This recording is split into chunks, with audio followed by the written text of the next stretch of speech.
Allez, comme chaque soir, suite de notre série à vélo dans les rues de Nancy. Le vélo qui se développe et avec lui les pistes cyclables, parfois implantées en plein cœur des couloirs de bus. Une cohabitation pas toujours évidente et qui demande une attention supplémentaire de la part des chauffeurs de bus, mais aussi des cyclistes. David Bailly et Éric Bertrand. Se mettre à la place d'un chauffeur de bus et comprendre ses angles de vision. Autour du véhicule, 14 silhouettes sont positionnées. Des piétons et des cyclistes, saurez-vous les repérer? Le but à vous, c'est de regarder si vous les voyez tous. Alors là tout de suite? Là tout de suite. Non, je les vois pas. Vous voyez aucune personne? Aucune. Ni là, ni là, ni là. Et pourtant, voilà, il y en a 14. Joshua a réalisé ce test et nous livre ses impressions sur la cohabitation avec les vélos.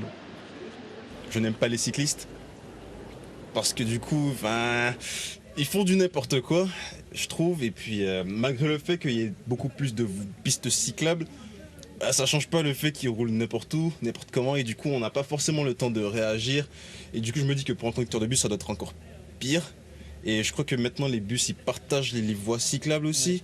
Donc ça décuple le danger. Je pense pas que ce soit une bonne chose. Mais du coup, ce genre de sensibilisation, c'est bien du coup. Les silhouettes qu'ils ont placées là sont totalement absentes du champ de vision.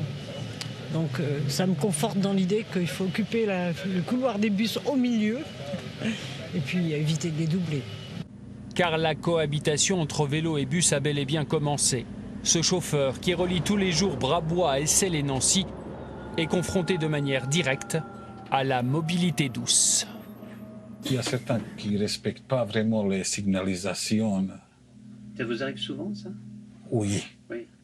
On voit devant nous les cyclistes qui passent au rouge assez régulièrement. Les trottinettes, c'est pire. Ils roulent en grande vitesse et ça débarque en surprise. Pour les 570 chauffeurs de Keolis, cette cohabitation n'est pas nouvelle, mais elle s'amplifie. Lors de réunions préparatoires, beaucoup de conducteurs ont parlé d'angoisse. Ils ont fait remonter une forme d'inquiétude.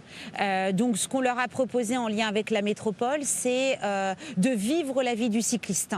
Et à ce titre, on leur a proposé à certains d'entre eux de se mettre à vélo sur la plateforme et de se rendre compte de ce que c'était que d'être un cycliste qui emprunte une voie qui est normalement réservée à un véhicule de grand gabarit.